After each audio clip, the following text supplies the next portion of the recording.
Hola a todos, ¿cómo están? Mi nombre es Aldo Fernández y quiero seguir hablando acerca de la gracia maravillosa de nuestro Señor Jesucristo.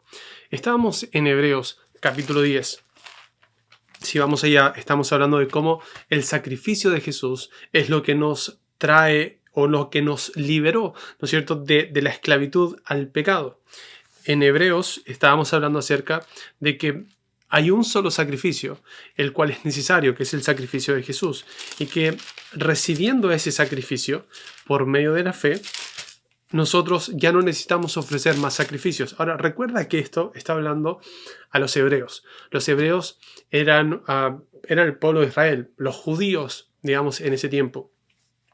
Ahora, todos estos términos que él el cual usa el escritor de Hebreos, el cual personalmente pienso que es Pablo, los términos que él usa son de acuerdo a esa cultura, a la cultura de este pueblo, que él conocía bien, ¿verdad? Por eso hay algunos términos, algunas cosas que tal vez nosotros no logramos comprender en plenitud en todo lo que él está diciendo. Porque nuestro contexto es diferente, vivimos en una cultura diferente, no solamente en una cultura diferente más occidental, sino también en tiempos diferentes. Bueno, ahora, eso no quita, ¿no?, que la veracidad de la palabra de Dios, que aquí nosotros podemos sacar una verdad y entender, porque ¿qué pasa hoy día con la iglesia? Tiende a mezclar mucho lo que es el Antiguo Testamento o la ley con el nuevo pacto. El antiguo pacto, refiriéndome al pacto que Dios hizo con Moisés cuando fueron dadas la ley, los 10 mandamientos, mezclándolo mucho con este tiempo, el cual la Biblia nos dice claramente en Romanos que no estamos bajo la ley, estamos bajo la gracia. Es una etapa o un periodo de tiempo diferente y no debemos mezclarlos. ¿Podemos aprender del Antiguo Testamento? Claro que sí. ¿Hay riqueza en el Antiguo Testamento? 100%. Pero debemos aprender a dividir correctamente las Escrituras, a entender bien, ¿no?, por qué fue dada la ley, por ejemplo. Y eso lo hablamos.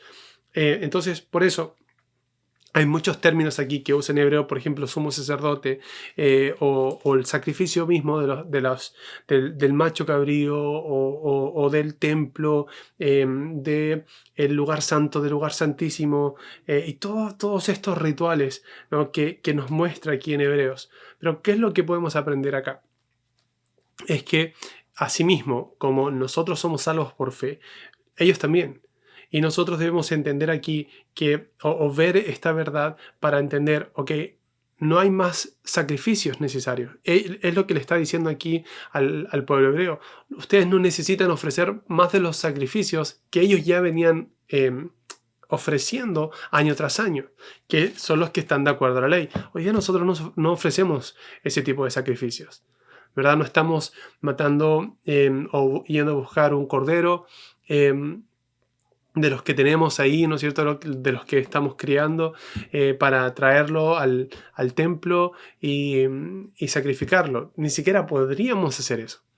Bueno, llevándolo a la iglesia, ¿no? Llegas todos los domingos con tu corderito para que sea sacrificado. No existe eso acá.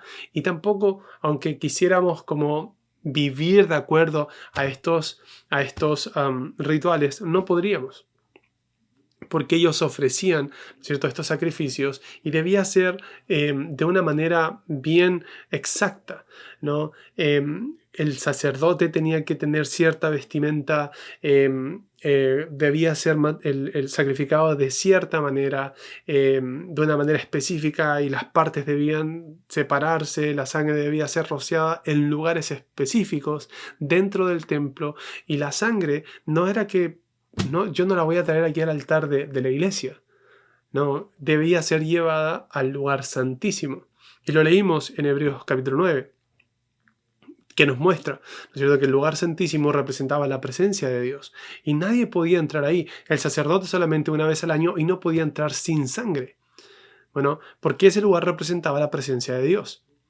¿Está bien? Y dentro de ese lugar santísimo estaba el lugar santo, el lugar santísimo, dentro del tabernáculo, y estaba, ¿no es cierto?, el patio, y donde estaban todos donde se quemaba el sacrificio, donde se oficiaba todo antes y se preparaba todo para llevar la sangre adentro del lugar santísimo. Ahora, dentro del lugar santísimo habían otras cosas que para nosotros hoy día tal vez no tienen un significado tan fuerte como para ellos en este tiempo. Ellos dependían de esto.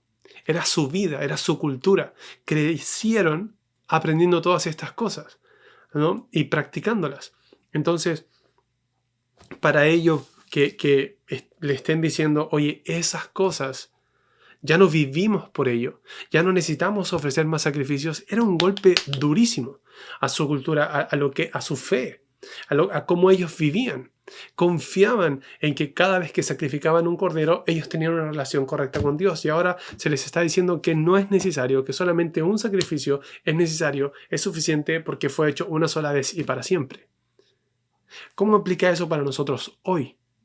Porque, como te dije, nosotros no tenemos que estar llevando un corderito todos los domingos a la iglesia o una vez al año. Está la celebración de los sacrificios de corderos. No existe. O no que yo sepa. Pero, o no lo he visto.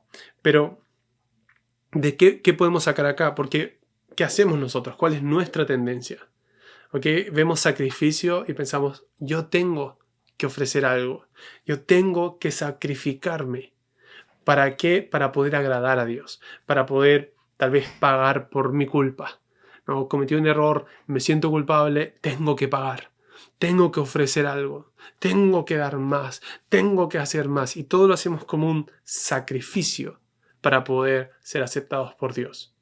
Ahora, sí, la Biblia dice que debemos ofrecer nuestros cuerpos en sacrificio vivo. ¿Qué significa eso? Vamos, si vemos esto, me viene ese pensamiento. ¿Qué pasa si alguien dice, bueno, hay un versículo que dice que debemos ofrecer nuestros cuerpos en sacrificio vivo? Eso está en Romanos, capítulo 12, versículo 1.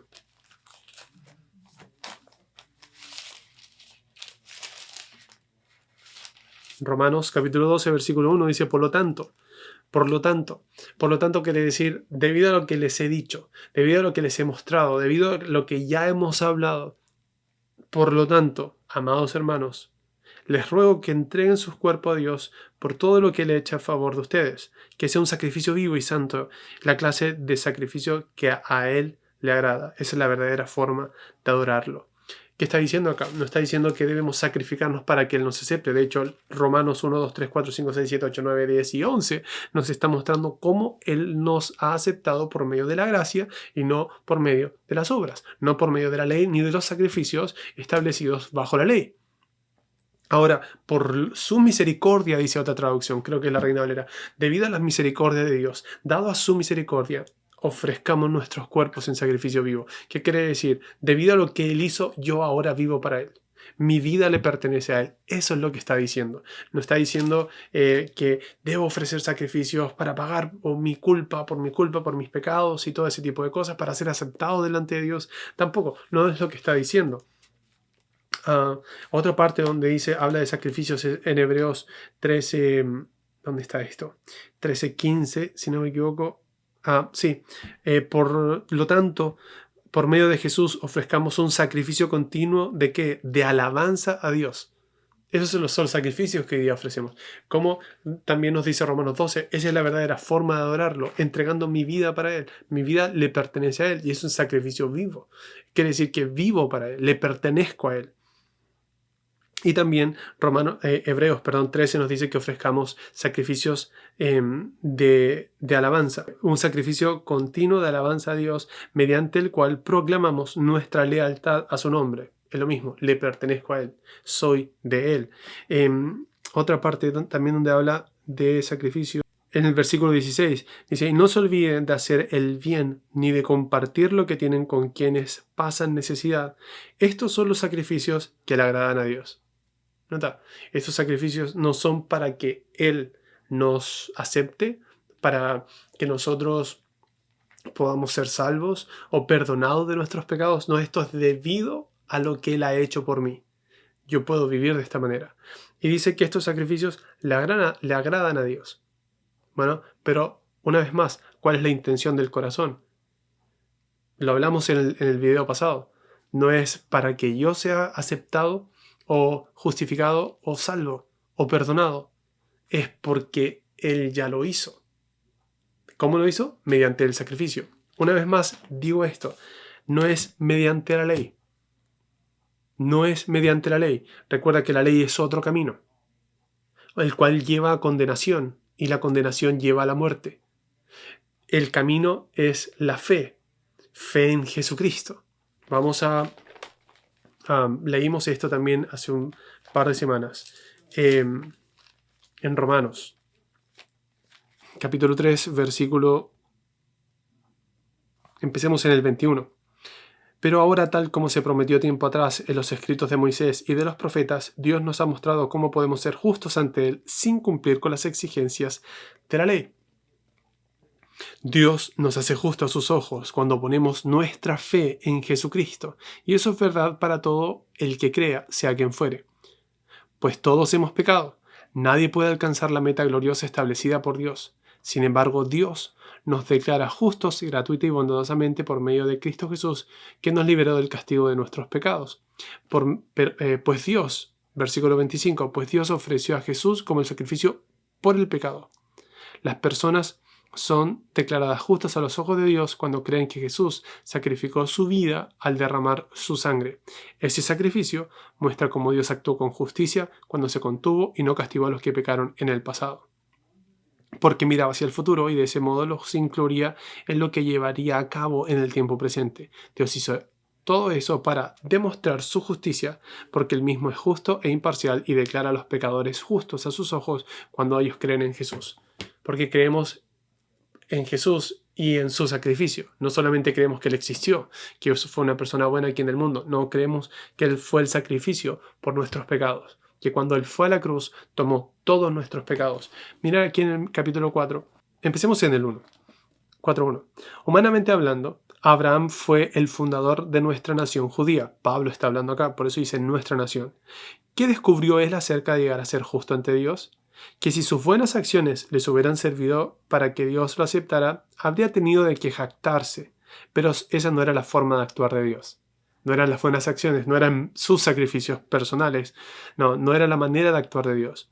Pues las Escrituras nos dicen, Abraham le creyó a Dios y Dios lo consideró justo debido a su fe. Cuando la gente trabaja, y aquí este es un ejemplo, cuando la gente trabaja, el salario que recibe no es un regalo, sino algo que se ha ganado. Pero la gente no es considerada justa por sus acciones, sino por su fe en Dios, quien perdona a los pecadores. David también habló de lo mismo cuando describió la felicidad de los que son declarados justos sin hacer esfuerzos para lograrlo, sin hacer sacrificios, sin hacer esfuerzos para lograrlo. Justificado. Recuerda que estos son términos legales. La justicia que se nos ha imputado no es por nuestras buenas acciones, no es porque nosotros hayamos podido pagar nuestras culpas, es por lo que Jesús hizo y solamente por su sacrificio. Recuerda que Él fue quien tomó todo el pecado, cuando fue a la cruz, cuando fue sacrificado. Ya vamos a hablar acerca de esto, pero mira lo que dice acá.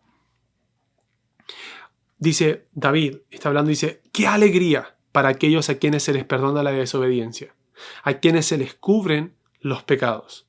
Sí, qué alegría para aquellos a quienes el Señor les borró el pecado de su cuenta. Wow.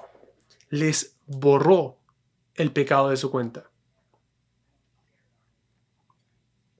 Creo que el problema hoy día es que no estamos conscientes de que Él ha borrado los pecados. Seguimos meditando en lo que hicimos y seguimos sintiendo y experimentando culpabilidad, ¿no? Condenación, que nos hace sentir de tal manera que no podemos, como que si no podríamos acercarnos a Dios. El otro día hablaba con alguien y le ministraba acerca de lo que Jesucristo hizo, ¿no? Y él me decía, es que no estoy listo. Y es ese sentimiento de condenación. No estoy limpio, no estoy listo. Pero cuando le decimos, hey, Jesús vino a morir por los pecadores, no por los que se creen santurrones o por los que son perfectos. Vino a morir, fue a la cruz por los pecadores, por los que cometemos errores.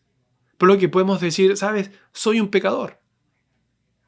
Necesito ayuda, necesito a Jesús. No puedo vivir mi vida sin Él. No puedo ser justificado sin Él. Bueno, por eso David dice, qué alegría para los que el Señor les borró el pecado de su cuenta. ¿Cómo es eso? Por medio de Jesucristo. Cuando Él fue a la cruz, hermanos, cuando Él fue a la cruz, y vuelvo a recordar esto, Juan, cuando vio a Jesús, dijo, he aquí el Cordero que quita el pecado del mundo. Cuando Él fue a la cruz, Él cargó con todo nuestro pecado. Recuerda, todos éramos culpables. ¿Recuerdas eso? La ley nos mostró que todos estamos bajo condenación. Mira lo que dice, nuevamente leemos Romanos capítulo 3, versículo 8. Versículo 9. Ahora bien, llegamos a la conclusión de que los judíos somos mejores que los demás o que los gentiles para nada. Tal como acabamos de demostrar, todos, sean judíos o gentiles, eso nos incluye a nosotros, estamos bajo el poder del pecado, porque las Escrituras dicen no hay justo ni uno solo. ¿Verdad? No hay justo ni uno solo. Entonces, cuando Jesús fue a la cruz, no solamente cargó el pecado del pueblo judío o del pueblo de Israel, Él cargó el pecado de todos nosotros, de toda la humanidad, de toda la humanidad. Él nos puso a todos bajo pecado para tener misericordia de todos nosotros. ¿Recuerdas que a Abraham la Biblia dice que se le predicó o se le anunció la buena noticia? ¿Cuál era esa buena noticia? Mira lo que dice en Gálatas, capítulo 3, versículo 6. Del mismo modo Abraham le creyó a Dios y Dios lo consideró justo debido a su fe. Así que los verdaderos hijos de Abraham son los que ponen su fe en Dios. Es más, las Escrituras previeron este tiempo en el que Dios declararía justo a los gentiles por causa de su fe. Dios anunció esa buena noticia a Abraham hace tiempo cuando les dijo, todas las naciones serán benditas o bendecidas por medio de ti. Así que todos los que ponen su fe en Cristo participan de la misma bendición que recibió Abraham por causa de su fe. La buena noticia le fue anunciada ¿cuándo? Cuando se le dijo que en su simiente serían benditas todas las naciones de la tierra. Okay, que en él serían benditas todas las naciones de la tierra, ¿recuerdas? Y eso fue vamos a Génesis, capítulo 12. Génesis. Recuerda que esta buena noticia del Evangelio, de la liberación, de ser libres de la esclavitud del pecado de este mundo, ser apartados para Dios, está siendo predicado y anunciado desde el principio. Y por un tiempo esto se convirtió como en un misterio porque no se sabía cuándo iba a venir la simiente de la mujer. ¿Recuerdas? Génesis 3:15. Pero Cristo no fue revelado y Él es la simiente de la mujer quien aplastó la cabeza de la serpiente y nos ha traído libertad. Génesis 12 dice, el Señor le había dicho a Abraham, deja de tu patria y a tus parientes y a la familia de tus padres y vete a la tierra que yo te mostraré. Haré de ti una gran nación, te bendeciré y te haré famoso y serás una bendición para otros. ¿Okay? Bendeciré a quienes te bendigan y maldeciré a quienes te traten con desprecio. Todas las familias de la tierra serán benditas por medio de ti. Esa bendición, la bendición de Abraham es la justificación. ¿Okay? Es la justificación. Ahora, es lo que le estaba diciendo. Cuando Jesús fue a la cruz, pagó por todos nuestros pecados. ¿Por qué? Porque Él cargó el pecado y condenó el pecado. Condenó el pecado en la cruz. Mira lo que dice en 2 Corintios, capítulo 5, versículo 21. 5:21. Pues Dios hizo que Cristo, quien nunca pecó, fuera la ofrenda o sacrificio por nuestro pecado, para que nosotros pudiéramos estar en una relación correcta con Dios por medio de Cristo. Entonces, Dios hizo que Cristo, que Jesús, quien nunca pecó, fuera la ofrenda por el pecado. Entonces, ¿qué pasó? Cuando Jesús fue a la cruz, Dios puso el pecado en Cristo, ¿no? Tomó nuestro lugar. Eso es lo que estaba haciendo Jesús en la cruz. No era porque la gente pucha le tenía mala, no. Jesús dijo, esto está escrito acerca de mí. Esto es lo que las escrituras dicen acerca de mí. ¿Recuerdas cuando Jesús iba caminando con los discípulos que iban camino de Emaús en Lucas capítulo 24? Y les dijo, luego de hablar con ellos y todo, porque ellos estaban tristes y todo eso, porque Jesús había muerto y todo. En el 24-25, dice, entonces Jesús les dijo, ¡qué necios son! ¿Les cuesta tanto creer todo lo que los profetas escribieron en las Escrituras? ¿Acaso no profetizaron claramente que el Mesías tendría que sufrir todas estas cosas antes de entrar en su gloria? Y no solamente eso, que los profetas escribieron. Y luego dice cómo Él les abre la mente. Entonces Jesús los guió por los escritos de Moisés, versículo 27. Los escritos de Moisés, eso quiere decir Génesis, Deuteronomio, y de todos los profetas, explicándole lo que las escrituras decían acerca del mismo. Todo lo que está en el Antiguo Testamento, todos los profetas, Salmos, Cantar de los Cantares, Proverbios, incluso en Job, en el Pentateuco por si no eres familiar con ese término, son los primeros 5 libros de la Biblia, también conocidos como la ley, o los escritos de Moisés. Moisés fue quien por inspiración escribió Génesis, y luego Éxodo, que un poco también de su historia, Éxodo, Levítico, Números y Deuteronomio. Todos esos libros en el Antiguo Testamento hablan y apuntan hacia Jesús, son una sombra de Jesucristo, anuncian su venida. Ahí tú ves tipos o imágenes acerca de Jesús y de su sacrificio, profecías que hablan acerca de Él, y Jesús es el único que ha cumplido en su vida, muerte y resurrección, cada una de esas profecías. Y mira, fueron hombres que algunos ni siquiera se conocieron. Moisés no conoció a Isaías, por ejemplo. No conoció a David. Pero todos ellos hablaron acerca de lo mismo. Entonces, por ejemplo, quien escribió acerca de Melquisedec fue Moisés, en Génesis, capítulo 14.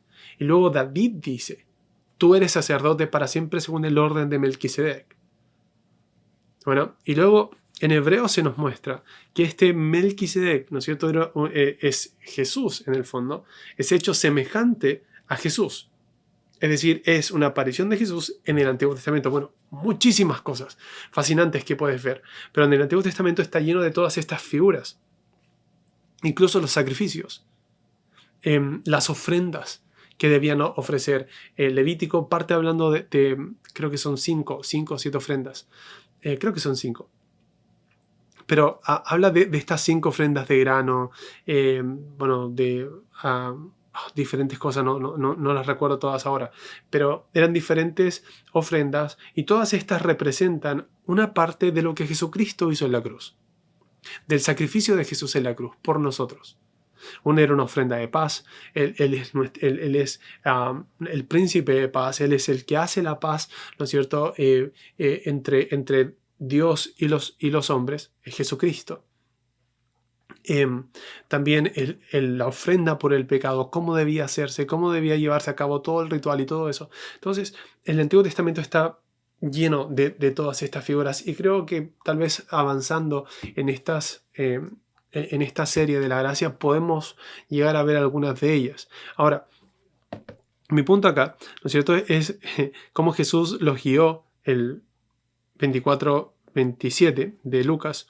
Entonces Jesús los guió por los escritos de Moisés y de todos los profetas, explicándole lo que las escrituras decían acerca del mismo, o mostrándoles era necesario que Jesús viniera, que Jesús sea sacrificado. Y cuando Él fue sacrificado, Él cargó el pecado. Él cargó todo, no solamente el pecado, sino la condenación, el pago por el pecado. Él lo completó. Por eso no hay otro sacrificio, no hay que hacer más pagos. No hay que poner más sobre la mesa para que, ok, ahora sí el pago está completo. Porque Jesús, cuando fue a la cruz, cargó con el pecado y el pecado fue condenado. La condena por el pecado fue consumada a través del sacrificio de Jesús. Recuerda, en el Antiguo Testamento, cuando el cordero era ofrecido, era un símbolo de que ese cordero tomaba mi lugar. Yo debía morir, pero el cordero muere por mí. Y al morir por mí, bueno, la culpabilidad se fue con el cordero. Fue derramada la sangre del cordero. Recuerda que la Biblia nos muestra y nos enseña que la vida está en la sangre. Entonces se derrama una vida inocente. ¿Ok? ¿Para qué? Es como tomando el lugar de la persona que está trayendo este sacrificio. Bueno, ahora Dios envió este sacrificio, prometió este sacrificio. ¿Cuándo lo prometió? Te dije hace un rato, y te lo he dicho también en otros videos. Génesis 3:15. La simiente de la mujer. Él es el cordero que Él prometió. Por eso Juan dice, y una vez más lo repito, he aquí el cordero de Dios. El cordero de Dios. Él trajo esto. Él nos mostró esto. Él nos mostró el camino desde el principio. Entonces, Él es el cordero que quita el pecado del mundo. Todos los corderos en el Antiguo Testamento nunca pudieron quitar el pecado, simplemente los cubrían, por eso era necesaria una repetición constante de estos sacrificios. Pero Jesús lo hizo una sola vez y para siempre. Él es el sacrificio perfecto por nuestros pecados. Bueno, ahora no hay necesidad de que nosotros tengamos que pagar más, poner más sobre la mesa. Bueno, entonces Jesús, cuando fue sacrificado, cargó con el pecado, cargó con tu pecado, cargó con la naturaleza de pecado y la condenó en la cruz. Y toda la ira de Dios fue derramada sobre Jesús. Bueno, alguien podría pensar, bueno, el diablo mató en la cruz a Jesús. No fue el diablo. Él entregó su vida en sacrificio. Y sabes, eso era algo que estaba haciendo entre él y Dios.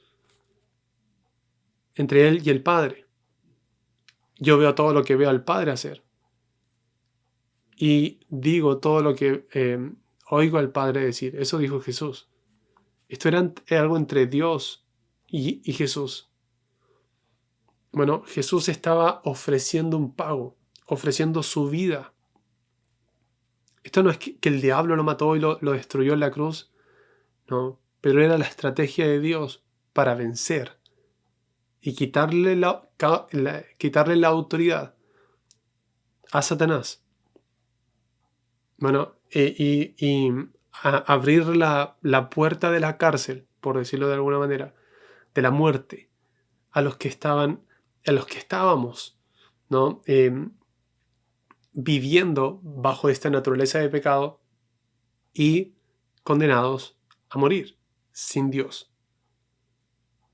Bueno, hay más cosas que tenemos que decir, así que vamos a dejar hasta aquí el video de hoy.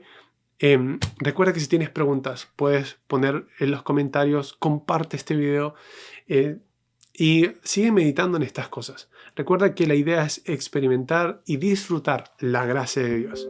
Nos vemos en el siguiente video.